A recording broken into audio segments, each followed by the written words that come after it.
After a while, I heard the odd sound again. It seemed to be coming from along the passage to my left, at the far end, but it was still quite impossible to identify. Very cautiously, listening, hardly breathing, I ventured a few steps in that direction. Spider went ahead of me. The passage led only to 3 other bedrooms on either side, and, one by one, regaining my nerve as I went, I opened them and looked inside each one. Nothing. Only heavy old furniture and empty unmade beds, and in the rooms at the back of the house, moonlight. Down below me on the ground floor of the house, silence. A seething, blanketing, almost tangible silence, and a musty darkness, thick as felt. And then I reached the door at the very end of the passage. Spider was there before me, and her body, as she sniffed beneath it, went rigid. Her growling grew louder. I put my hand on her collar, stroked the rough, short hair, as much for my own reassurance as for hers. I could feel the tension in her limbs and body, and it answered to my own. This was the door without a keyhole, which I had been unable to open on my first visit to Eel Marsh House. I had no idea what was beyond it, except the sound. It was coming from within that room, not very loud, but just a hand, on the other side of that single wooden partition. It was a sound of something bumping gently on the floor, in a rhythmic sort of way. A familiar sort of sound, and yet one I still could not exactly place. A sound that seemed to belong to my past, to waken old, half-forgotten memories and associations deep within me. A sound that, in any other place, would not have made me afraid, but would, I thought, have been curiously comforting, friendly.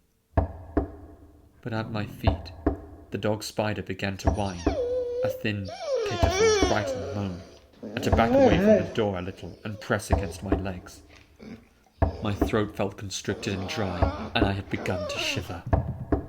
There was something in that room, and I could not get to it, nor would I dare to if I were able.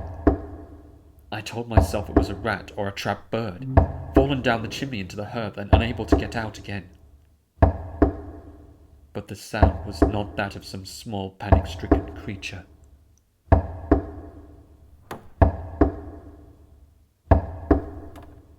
I think that I might have stood there in bewilderment and terror all night, or else taken to my heels with the dog and run out of the house altogether, had I not heard another faint sound. It came from behind me, not directly behind, but from the front of the house. I turned away from the locked door and went back, shakily, groping along the wall to my bedroom, guided by the slant of moonlight that reached out into the darkness of the corridor. The dog was half a pace ahead of me. There was nothing in the room at all.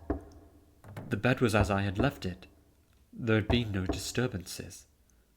Then I realized that the sounds had been coming not from within the room, but outside it, beyond the window. I pulled it up as far as the sash would allow, and looked out. There lay the marshes, silver grey and empty. There was the water of the estuary, flat as a mirror with the full moon lying upturned upon it. Nothing. No one. Except, like a wash from far, far away, so that I half wondered if I were remembering and reliving the memory. A cry. A child's cry. But no. The slightest of breezes stirred the surface of the water, wrinkling it, and passing dryly through the reed beds and away. Nothing more. I felt something warm against my ankle and, looking down, saw that it was Spider, very close to me and gently licking my skin.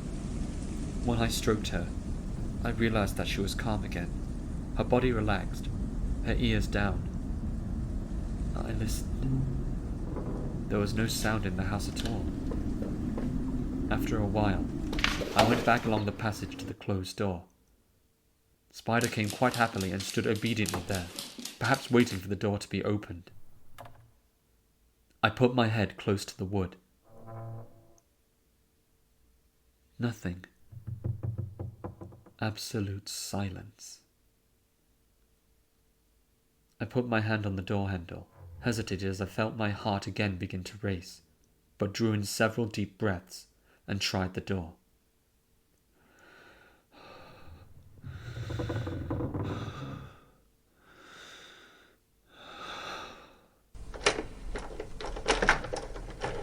It would not open, though the rattling of it echoed in the room beyond, as if there were no carpet on the floor.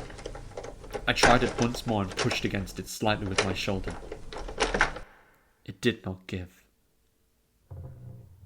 In the end, I went back to bed. I read 2 further chapters of the Scott novel, though without fully taking in their meaning, and then switched out my lamp. Spider had settled again on the rug. It was little after 2 o'clock. It was a long time before I slept.